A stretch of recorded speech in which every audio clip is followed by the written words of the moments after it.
Aloha. How is everyone? Let's try that one more time. Aloha. Aloha. Woo! There you go. Welcome, everybody. We're excited to see you here. I cannot believe it's the last day, but we're going to make the most of it. And how many people are going to Capitol Hill? All right, a good portion of us. That's great.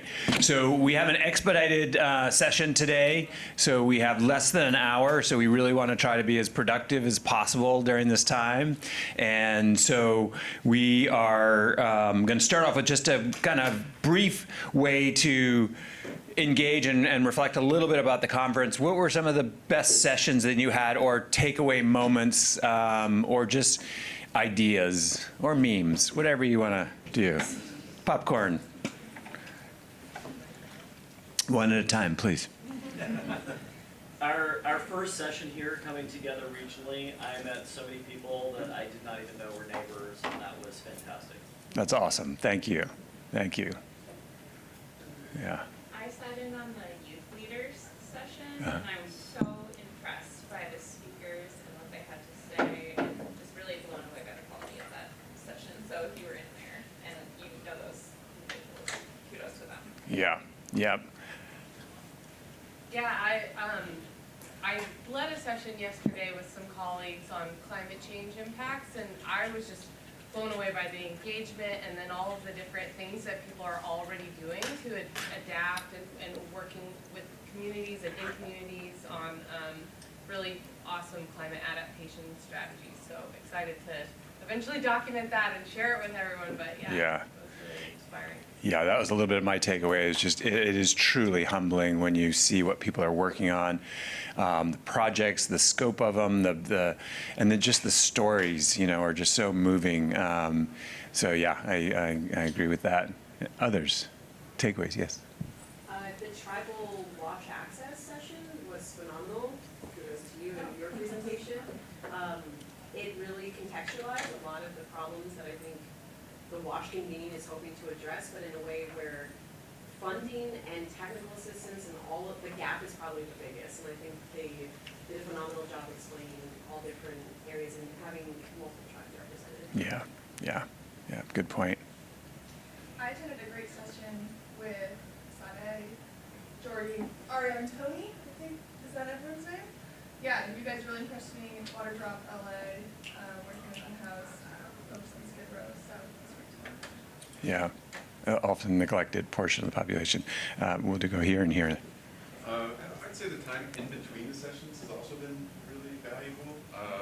Made some new friends, and it's a group of people that's not afraid to care, and not afraid to talk about difficulties of working in the space, and I think that helps to build solidarity and just galvanize support.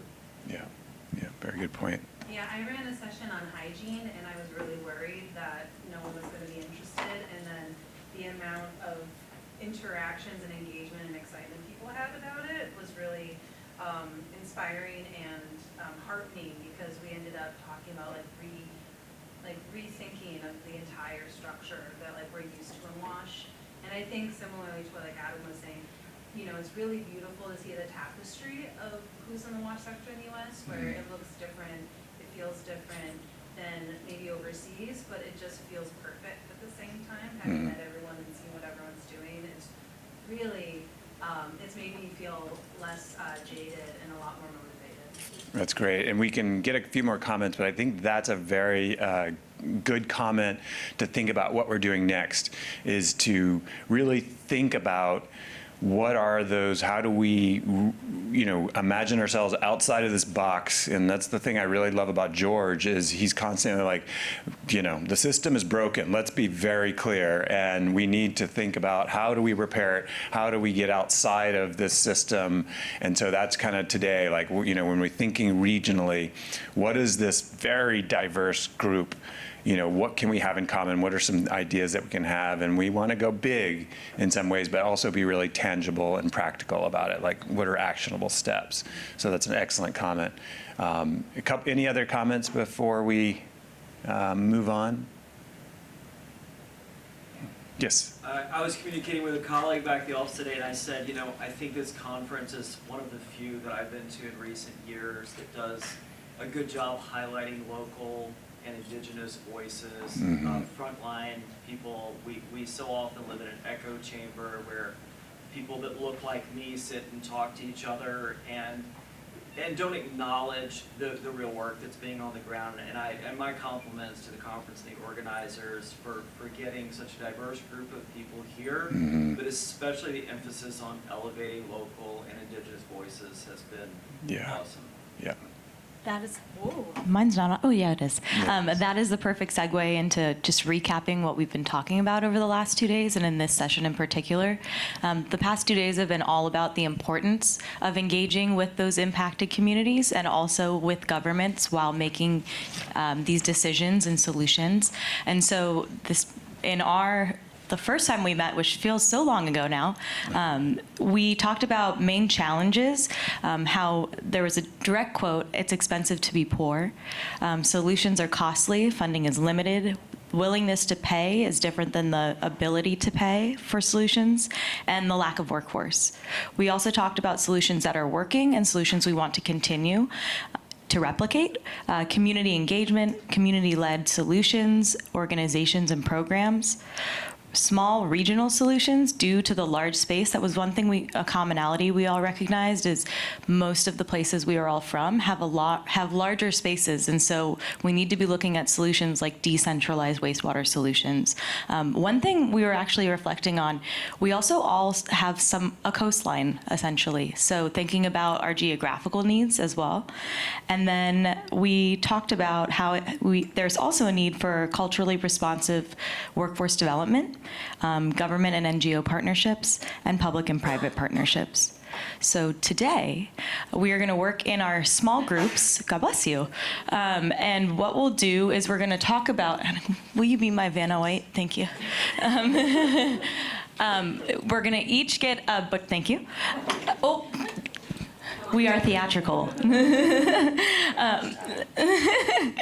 Everybody's going to get a piece of butcher paper, and we're going to identify needs and then specific interventions. I know we can get caught up in the needs and the challenges. Today, we're really trying to focus on those specific interventions and actionable items. So for example, and you guys know I'm biased to workforce development, but one of the things I heard mentioned often, and probably because my ears perk up when I hear it, is needs for economy of scale and labor shortage. And so a specific intervention would be more workforce development opportunities. So as you're in your groups, you're welcome to kind of brainstorm some needs and then talk about specific interventions, or do it one at a time, however it fits your needs best. And then Stuart and I are going to come circle around and try to engage in conversation. And at the end, we'll share out some of our main takeaways and have more of a collaborative discussion as a whole group. Any questions before we begin? And Marie's going to be helping as well. And Chloe, who is one of my colleagues from UD, is co-managing our note situation. All right. Fabulous. Between the two of us, we should be.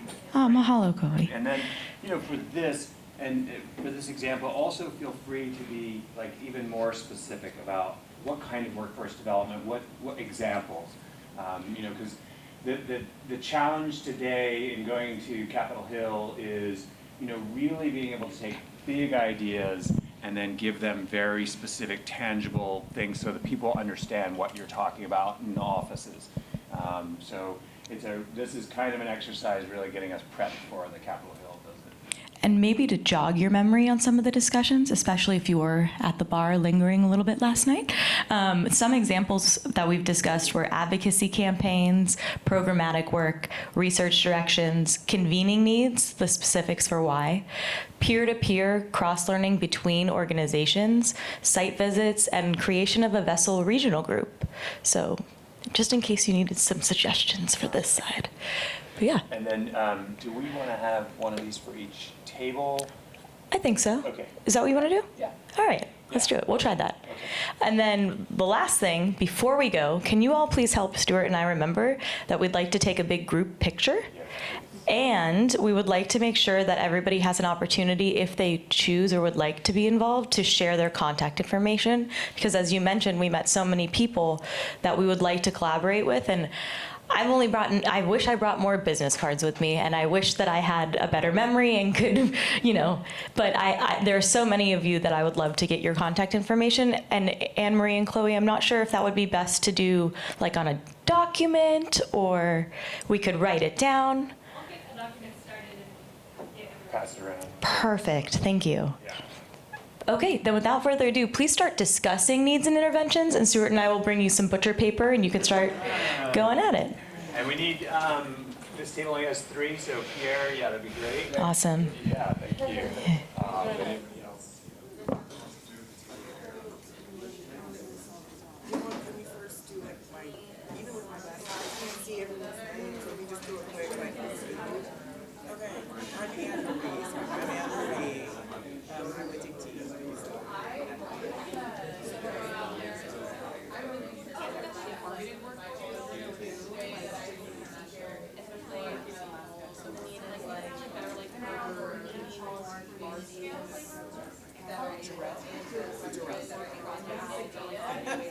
Oh, that's I don't know what you're talking about. I mean, very close. I'm Robin Fisher, and I work in the So sorry. I also forgot to mention that all of our work is up here on the wall if you need a refresher. Okay. Yeah, I don't like to say that because it's a mouthful, but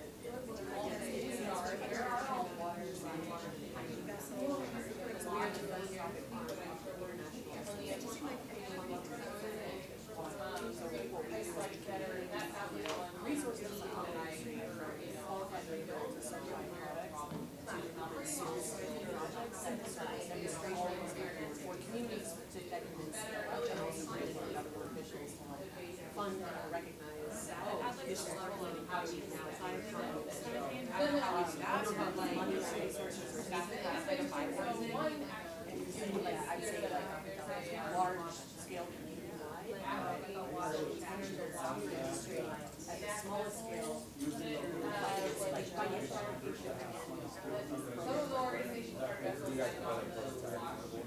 yeah, I wouldn't say like the products are like that. It's more it's a demonstration model, so for instance, with a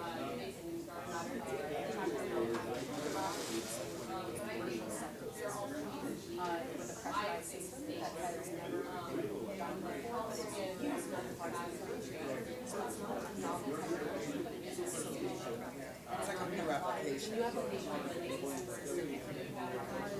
The authorities there and the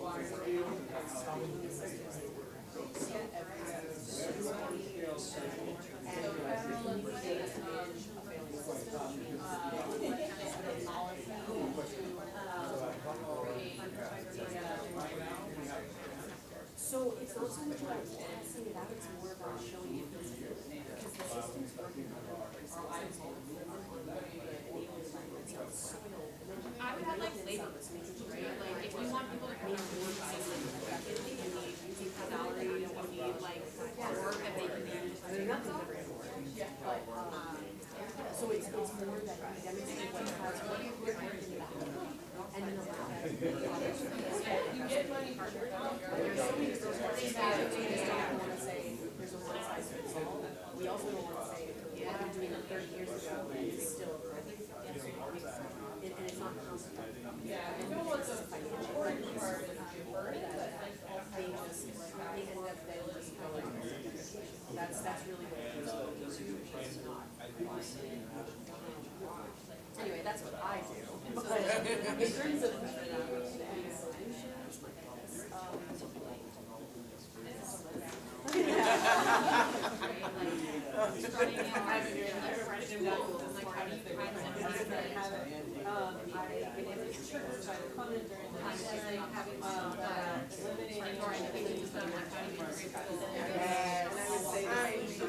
whoever clapped first was That was me. yeah. Because I'm like, you know what, like this match is like. It's so some tribes do need to work first, but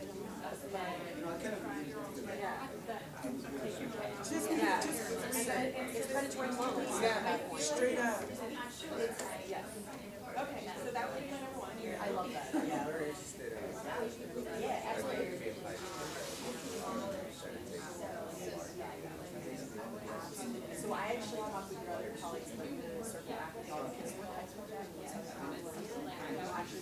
project in-house and really help like the unhoused options there with some solutions that can be provide good data. We feel like we're all talking about this. I don't know, yeah, because it's not, I mean, it's all community better, it's all, I say it's all stuff to really as a way to like ensure that I think when you try to think of that scale of more, what's your that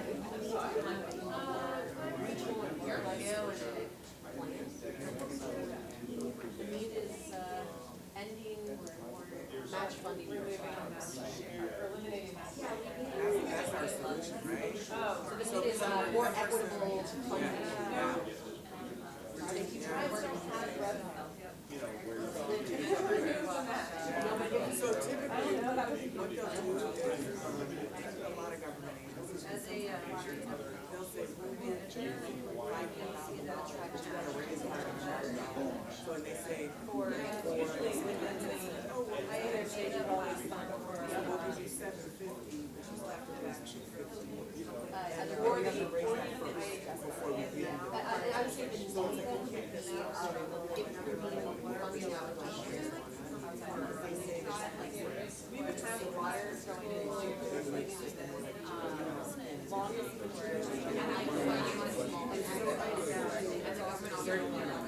Very good. funding that some kind of state and federal funding.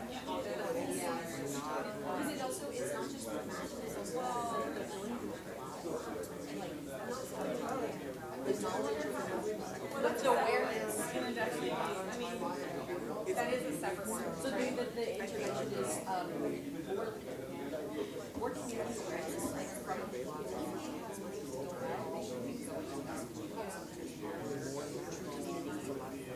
Like right now, we know we're at State Revolving Fund, community of Wales, along residentially inhabiting community. So they've been there right along the barrier straight. And a lot of this is, they're not the oldest ones, but they're long, I don't know a lot of them. They have all the funding, it's like provided a match, and it's still sort of like they have this year. There's $700,000 like $60 million awards to water. And that's what's holding us.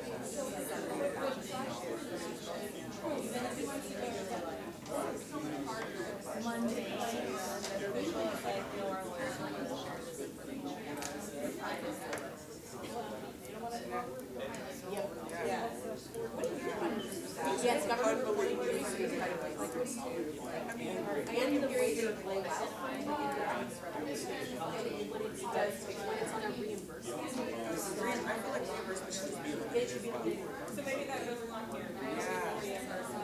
Yeah, and this is all interventions for them. So what they'll do is they'll say, we have the money, and you tell us what you spent, and then they reimburse you for it. I also think, yeah, so the other thing that I'm very much aligned with what we're all, but I think is pastoral learning. And I don't think we have to just like a lot of things in the board structure. I think we need to go into more equipment budgets. Rather than outsiders in. So we have a program in July that we're trying to figure out how to fund, that'll help. It's not saying that moving forward, like, it might be something that's like, there are, and then, how to do that. So, we have no worry to get somebody to go out and do this, we're providing it from another organization, but sometimes federal aid. Sovereignty and self-determination is also funding for that administration. So just from that perspective, there is very much funding for the structure of how to do Not the people and not the maintenance after. yeah. So I think like no resources. I think resource funding in the most literal sense. Like staff and employees, like how many hours are hard, would you need training, would you need contractors? I think training.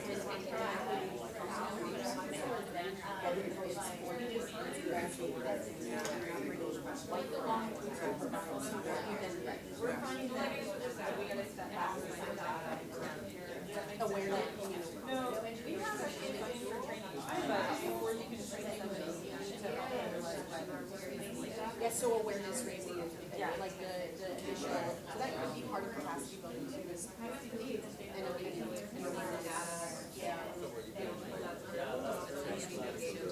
Yeah, so that's what my learning is too, is we've got the other organizations that are part of training, but then they don't see the job opportunities. That's the big thing.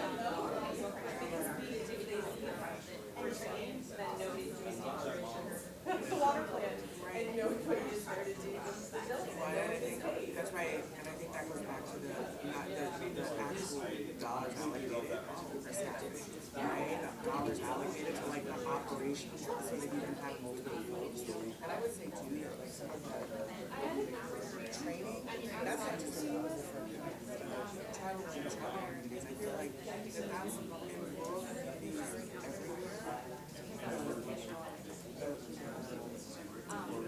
We want dollars to actually pay people, like to pay people and not salaries. Right, and have it to be able to take a day off of your thing and also have backup, so it's like a redundant system. And like the workforce development might be here, and then the redundancy of systems, and I feel like that's something that the opening plenary where she was like, the system is based on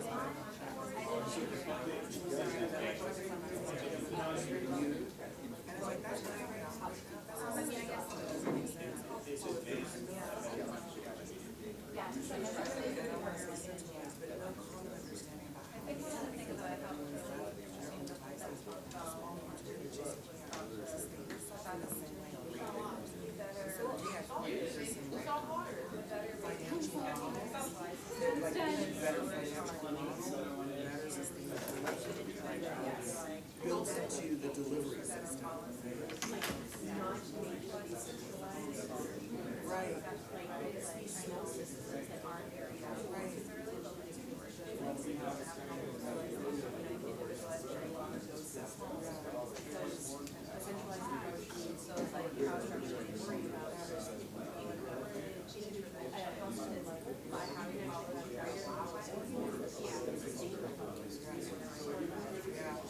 Decentralized systems have been caught on. Totally. And I think there needs to be a system, so there's an operator that can do what BBW needs to do is to actually have the households put $20 into the septic. So that money is provided for that, and analysis to not to check the systems, but and that reduces, I think, and I was like Rachel, that they don't have to worry about being a system that is incredibly expensive, it's scary. Okay, so an intervention expedited It's happening. You know what I mean? Like, but having a localized program, so that is a decentralized and then the decrease regular recognition that off-grid is exactly, and I think also, and then there's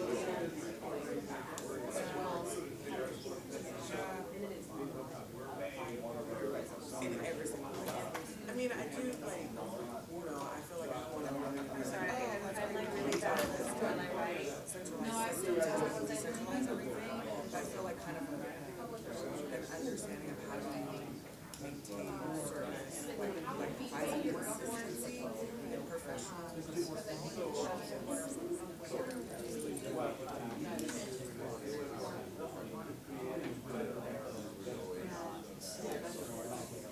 Are you guys using that right now?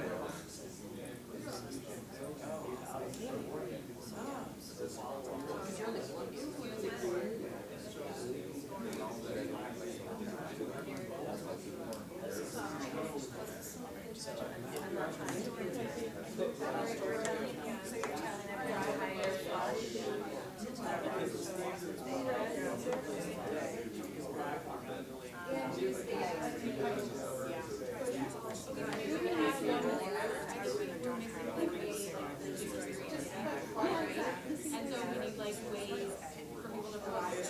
straight up EPA. That's basically IHS. Sometimes you'll hear someone say something that is like, Yeah. they can sit there and say like, I'm sorry. Yes. Like, over the years, we never had that. The thing that gets me is that people should build videos because I don't have like names with them, and then the funny will also be designed and built for new homes. And so then it's like, what is that?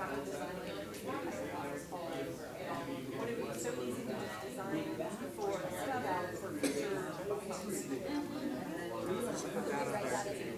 Yeah. So I think that the designing is about flexibility and designing for the future.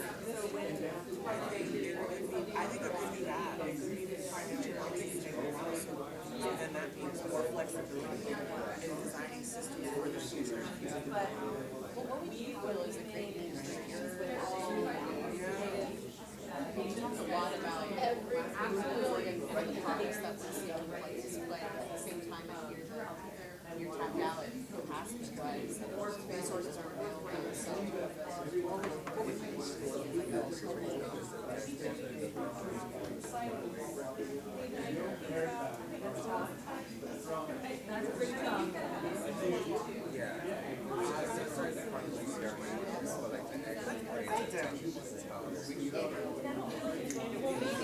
see more representation or even diverse representation, but in regional goes, right? There's a lot of ways to have granted us, I was the first go, that was a comment I heard. it's not, it needs to be more diverse. I mean, I can have because there are that's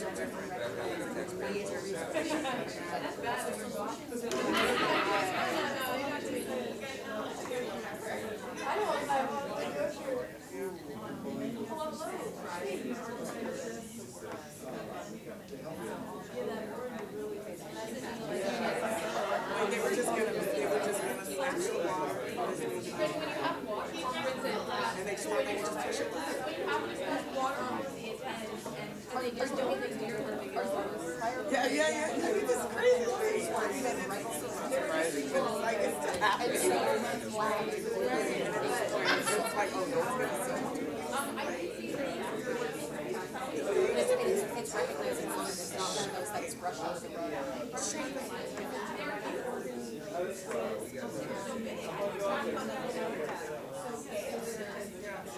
That's an issue that you were able to push back.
No, but that's what I'm saying, if, yeah, if it's a I'm sorry,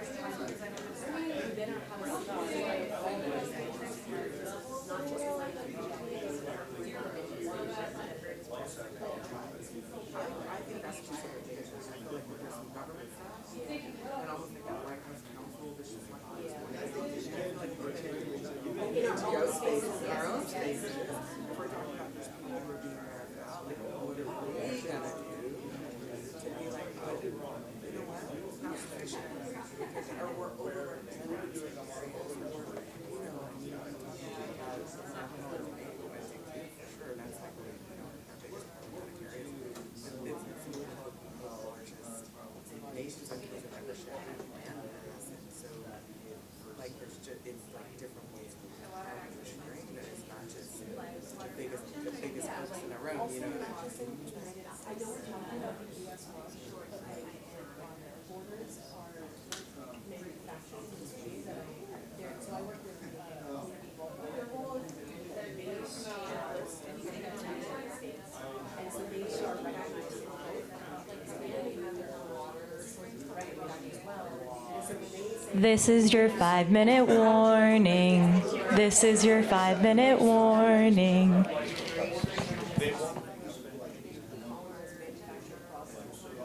but again, the intervention is like, is it like a contingency? What would be the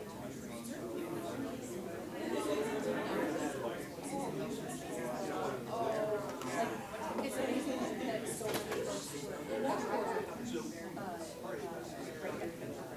session. I thought this was not to give you a house or every part of us was like, you know, this is not just a space where and then it's like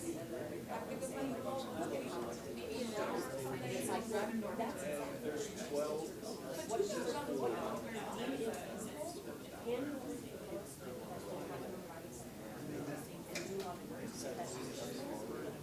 it's maybe it's like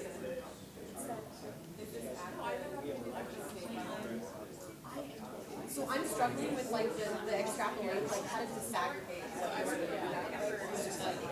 in government spaces, in NGO spaces, yeah, it's represented, I think it's forms and confidence, and it's like these are the spaces and not, there's one private material, they're all speaking. Yeah, I feel like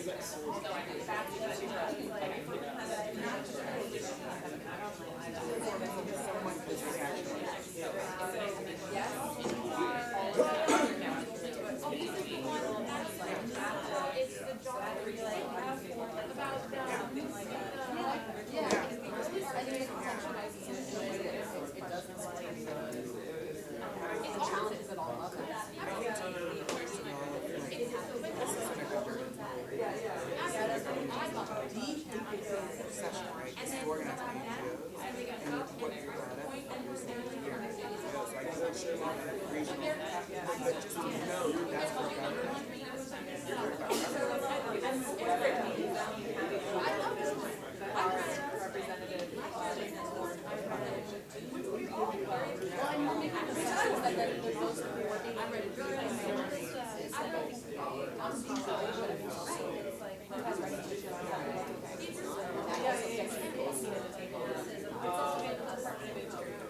yes, that's actually a good point, that it's not a prospect, but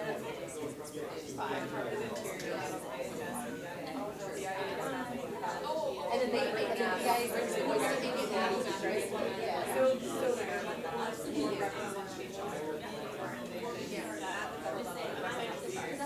Yeah.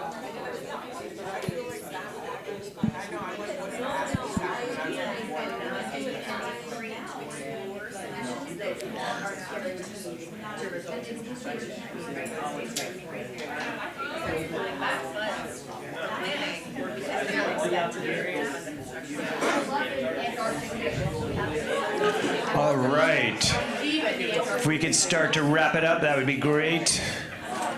And as the last thing, if you want to put on there, let's send a very clear message that we want to do this again and do it regionally. So maybe add something about a regional conference. Let's make this happen again so that we continue to meet. Yeah. All right, so what we want to do, just so we're really clear going forward, because we've got less than 20 minutes, is we're going to do report outs, so less than 5 minutes per table, and then we want to make sure we do the group picture, and because let's be honest, we are the best looking group, and we want to stand out, the Pacific group, the most intelligent. So, all right, why don't we start with the middle table? Who's going to report out for you all? And we've got our note takers in the audience. Yes, perfect. Yeah. All right. Yes. Here, so, thank you. You're working at a trade show. So we went through a bunch of different needs and interventions, as we can see here. We talked a lot about administration, economies of scale, and labor shortages, so kind of the economic side, and then climate change, obviously, and sustainability, and then resource allocation and data availability and collection, as well as funding gaps and the voices that are missed in a lot of this work. So we talked about ways to expedite funding and simplify how it gets deployed in terms of like data collection, and with that, like targeted workforce development and protections for the people who are doing this work. So we can't just have them come in and get trained and be done, but making sure that they are continued to be considered kind of in a longitudinal scale. And then what's like most important to highlight? I think probably like less restrictive funding. So targeted efforts to better support like centralized versus decentralized users, and being able to really incorporate the feedback from the communities, and less barriers to providing that feedback, especially for those in frontline communities. All right. Any comments or questions? Woo. All right, way to start us off. Thank you so much. Do we want to hang this after we put it up? You've got the height. Okay, yes. And which group wants to go next? All right. All right, thank you. It was a good segue because we had a lot of agreement with the last group. Let me stand in front of this so that I can try to read my writing. Need for more data on affected communities. So totally in agreement there. And to be more specific, federal and state legislation and policy environment on creating these mechanisms. What is not required is not reported. It was kind of our idea. And there's a good example of this in international development, that when you receive funds from the U.S. government, there's something called the Development Experience Clearinghouse that you are obligated to put your data on and make it publicly available. The need for more capacity building, and this does involve trust at the community level in the most affected communities. And this one probably deserves a little background, and I hope I don't misrepresent your point, is that small communities often don't have designated points of contact, or you have people who are already working full-time plus jobs, and the idea that someone's just going to give their time to deeply engage with WASH issues is not what most of us expect in our communities, so why do we expect it in frontline communities? And I'm sorry, can I interrupt just for a quick second? Gabby, can we maybe put that on the wall? I'd like to. I'm sorry. And I'm blocking it with my body, aren't I? Sorry. I have a hard time reading my own writing, so that was my fault. I tried to. Yeah, and you know what I'll do is I'll sit down so I don't block it. So this one's a little. So we'll broad agreement on the need, lack of funding for appropriate decentralized systems. We've already been there, but we honed in on a point that we need to revisit the definitions of qualifying technologies, because when it comes to appropriations, there's a lot of check the box. So therefore, if you want to get your funding approved, you have to propose a technology that checks the box, even if it's not appropriate for the community, or the community had little say in designing it or approving it. And but the point we wanted to make here is that many of those standards actually came about because of lack of accountability in the past and the lack of quality.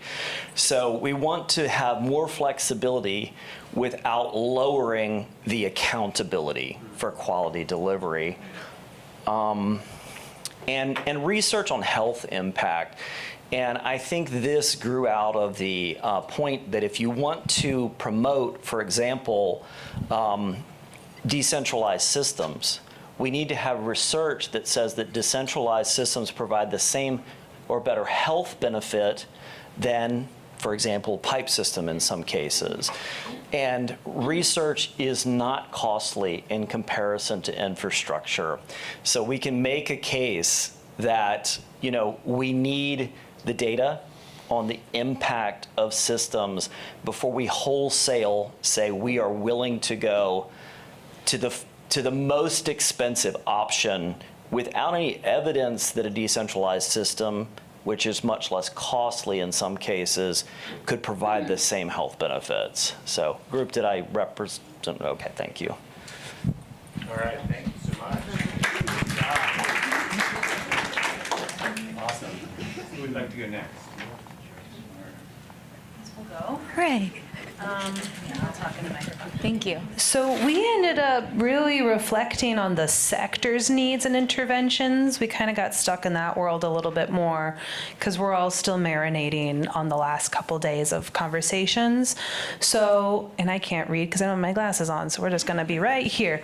So we were talking about like really leveraging what we've done here and having more unified voices that can connect and, you know, give private sectors the opportunity to know where to go to engage and support, you know, community solutions more by giving us the opportunity to see firsthand what's available and what's out there and who's done what, by having a regional WASH chapter in the Pacific area, maybe, and, you know, using that to leverage our voices and also give us the chance to, you know, increase our power on the Hill and also in our communities, and also build our intercapacity, so capacity amongst each other's organizations by providing that support, collaborations. And then similarly, we talked about data as well, saying that we need more of that transparent information sharing that assesses performance and access to WASH in the Pacific. So really thinking about how to get specific. So we're thinking like maybe having numbers on public toilets that go beyond, you know, crowdsourcing, and like free water points that are publicly available. And then we were also, so that goes into like having some kind of uniform way of sharing data, maybe in an open data system. Of course, data privacy stuff is always a question, especially if you're from California, where we talk about that a lot. So we talked about that stuff a lot, and then we also talked about increasing public awareness of the issues and work opportunities, and really honed in on talking about having better, more consistent voices and stories that are coming from the sector that's harnessing the data that we have, that also share really tangible actions for that, trying to help people realize that there are work opportunities for them, but also understanding that there are problems and that we haven't like nailed it in the US when it comes to WASH. And when we came to like actually trying to get into policy stuff, we were talking about the decentralized systems, and just making sure that there's a way to encourage decentralized systems and options for people who are in distant and remote areas, because the reality is they're just not going to be able to get those sewer systems, even though in the developed world, sewers are king. So really thinking about having those stronger and clear policies and regulations that allow decentralized systems and give people options beyond sewers and septic systems that don't necessarily support their like geological areas. So that's really what we were focusing on, and that kind of ends up being a beyond a Pacific conversation, because that's something that's happening across all over the place, but that's really something that kind of came into us to be like, that's something that we can really nail and like talk about productively and concretely. Great. Thank you so much. Yeah. All right. And yes. Thanks, Robin. Thank you so much. I'm gonna speak, I'm gonna help it, but. Okay, perfect. Use your power of attention. Yes. Here we go. Gabby, when you're short, just Yeah. fall on the floor. No, you gotta stay. No, I'm gonna stand with my camera phone. Here, you can each have a microphone. Okay, there we go. Thank you. You're welcome. Here, would you like that side? Oh, I do feel like Vanna White. All right, so we did focus regionally, but our discussion turned a lot to tribes. We're noticing that there is a need for improving funding and access to state and federal funding, meaning that it's limited. So limited in a very big way that right now, currently, it's requiring tribes to provide match funding, and we think the solution is to eliminate and remove tribal match requirements and the reimbursements. The reimbursements that are required. So too often when folks receive funding, it's on a loan basis, so they have to come up with the initial capital, and then they're reimbursed. And for anybody who understands how long it could take to be reimbursed, and also when you're holding that amount of debt, it is quite onerous and burdensome, and it will pretty much be what stops anybody from applying for funding. I know small groups don't have that capacity. Yeah, right now we have a $60 million water and sewer project being held up by $700,000. Yep. On the match. Yeah, on the match. Yeah. The next one is... It was a $1.7 million match. We got $1 million. Now we just have to get $700,000. Yeah. So. And it is challenging. So that removing those barriers, that's a great intervention. Another thing on capacity building and awareness, which I think ties in really well to workforce development, but it is... autonomy, sovereignty, self-determination, and funding for human resources in the truest sense that humans are the ones to build infrastructure, and you cannot just invest in the infrastructure without investing in human capacity. And so upskilling, creating a pathway or a career pathway, but additionally, I don't know if you want to add to anything. Yeah, not just focusing on training, but also focusing on the need to help people have an awareness of what roles are needed within each thing, utility management and operations. And along with that, providing more opportunities for training, not just via Zoom, because these communities do not have access to adequate internet in order to be able to do this. So providing flexible funding that would allow people to actually come to the communities to do the training for one person, which is just not an economy of scale, but is the only way to have it done sometimes. Yeah. All right. Yeah, so then better financial models and sustainable funding models. The intervention could be providing more flexibility for decentralized systems and allowing for planning for future development and O&M, and just understanding how it trickles down to not have it be stuck in those bottlenecks. But financial models that we were talking about with like loan or reimbursement scheduling, that's really what needs to be reduced in order to improve access to the money that those plenary speakers were talking about. How does it really get down to the local level and it is applied appropriately? Right, and there's limitations, once again, removing some of the limitations on the funding, because you can get funding for a water and sewer project and through IHS and then BIA. Both Department of Interiors will give funding for housing, but the two cannot cross over. So if the housing people want to develop a new community or a new housing, you cannot design the water system for the new housing until the new housing is built, but the new housing won't be built until there's a water system. So it's just silly. Yeah. And then incorporating training needs into that funding as well, like projecting out the long view you guys mentioned for training on that. And then diverse representation at all levels, so including more representation. I think this can go, we did focus on tribes a lot, so we'll continue on that, but getting more of the representation from tribes within these organizations that are supplying the funding so that the voice is better. Right now, there isn't a whole lot of that. Yeah, the fact that there's kind of this homogenous approach to addressing tribal needs is it's not a solution. Everyone is unique, has unique needs, and therefore unique solutions. And so to lump everybody together into one group as though one voice represents all those diverse voices is not an effective approach to providing the appropriate solutions. So obviously our table had a large amount of people that focused on tribes. But thank you. Thank you. Great job. All right, let's give it up for them. All right, do you want to put yours up here? Or, yeah, maybe so we have it going that way. While you're doing that, one thing I wanted to add, Robin was part of a really fantastic panel all about workforce development, and something you were sharing spoke to me about access to education and training. And one of the items you shared in the panel was that really explicitly adding line items for wraparound services. So the example that was used was transportation, identifying we're going to need 12 lift services to go from point A to point B for this human being, or childcare, things like that, or stipends. So Just because you build it doesn't mean anyone's going to come. Oh, Yeah. it does Oh, have no. to be on record. No, you're. I don't know. Okay, this is you over here. Maybe I'll get you such places. Thanks. Okay. How much time do I have? 3 or 4 minutes? Okay. We were all over the place, so I want to maybe be selective and try to highlight things that other groups haven't yet said. We need, obviously, more money, and we need more flexible grant funding. I think that's been said, but I'll just emphasize. And an intervention that we thought of for that I don't think I've heard mentioned is maybe developing a database of philanthropic organizations who have a thesis, a mission of funding WASH.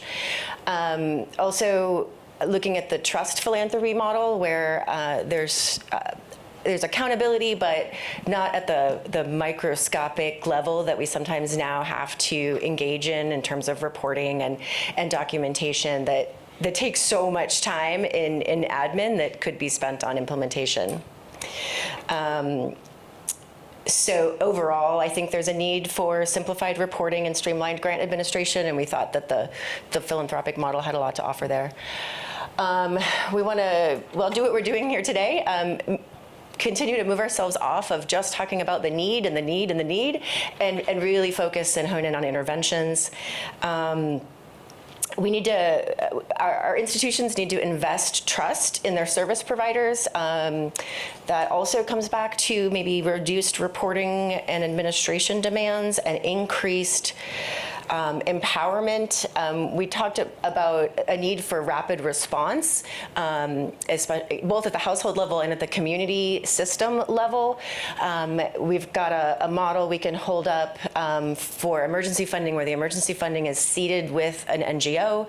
The NGO is empowered to make recommendations, and then just bring a kind of a funding request to draw down those funds, or use the funds that they already have to respond in real time to emergencies. That's been a real game changer for us, and it's extremely localized. So we'd like to see more of that. We need lots of capacity building that includes things like stipends and transportation and childcare. We need to seed future leaders in agencies. So we need to be building a bench of leaders and decision makers who are coming from the right place, right? We need to think beyond local leadership and think about national and agency leadership. And only by doing so will we really start, I think, to shift the paradigm and change the perspective that's coming from the top. And lastly, technical assistance is the answer to many, many of these questions. Let me emphasize that. But it's also, it has its limits. For example, technical assistance is not usually allowed to spend a single dollar on implementation. You can plan all day and you can facilitate and empower, but you don't actually get to build anything. So maybe we need to take a look at that. Like how, not that technical assistance needs to do the building, but how do we ensure that projects are funded for that whole entire arc of the project, that it doesn't kind of fall off after the planning phase, and that the agencies who are funding it and guiding the project are committed to seeing it through and making sure that it is implemented ultimately. I don't, group, anything to add? Okay. Perfect. All right. Amazing. Thanks so much. Thank you.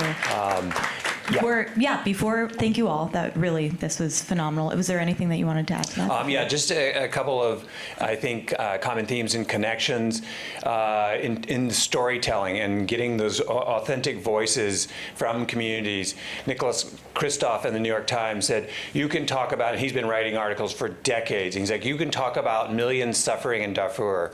You profile one person and get that story across, and he says, it's game-changing for politicians, solutions for people in philanthropy across the spectrum. So remember that. That storytelling is super important so people can visualize the problem. It's not abstract in their minds. This table, and it was kind of echoed again, is, when you go to those communities, so often we rely on those communities to give us information, and we're just asking for information. And it's like, well, if we're going to walk the talk and we want to empower you, we need to pay someone in that community locally to help us with those things, instead of just assuming we're going to get your time and that we're here to help. So there's so many really good things that were up here. Funding, I think there's some really good things for philanthropists, because philanthropy is going through a real transformation right now. They are taking feedback. They're realizing this model of just like endless reporting is taking away from the work that we're supposed to be doing. So I think this is, you can put it under a funding bucket. There are a lot of really good things in here. This very particularly about the problems in federal funding. These are huge issues that we're wrestling with because reimbursements are not practical in poor communities. It's ridiculous, and so also the match funding. And so we really have to finally look at those obstacles that we've been dealing with over the years and say, no, this has to change. It's stopping everything. So we could talk for another hour about all these amazing recommendations. Thank you for doing it so quickly and being so specific. Yeah, I just wanted to take a moment to thank each of you. Thank you, obviously, to Dig Deep, but I wanted to express my gratitude. I'm still processing. I've learned so much over the last few days, and I'm really grateful for each of you who have shown me grace and patience as I'm learning, and those of you who have been vulnerable in sharing your own experiences, also in making space so that others can speak as well and speak on their own lived experiences, and being able to really center those voices that we need to amplify and have more involved in the conversation, not because of lack of trying, but just a lack of acknowledgement. And so I just wanted to give each of you my deepest gratitude. This has been so rewarding for me, and I'm not going to get emotional. Wow. But I really am looking forward to, I feel like I've made a lot of friendships and really great relationships, and this has given me a lot of hope, even though we do talk about a lot of the challenges. I think it's people like each of you in this room that are going to be the change that we need to make these more sustainable and resilient systems. So thank you guys. Thank you, each of you.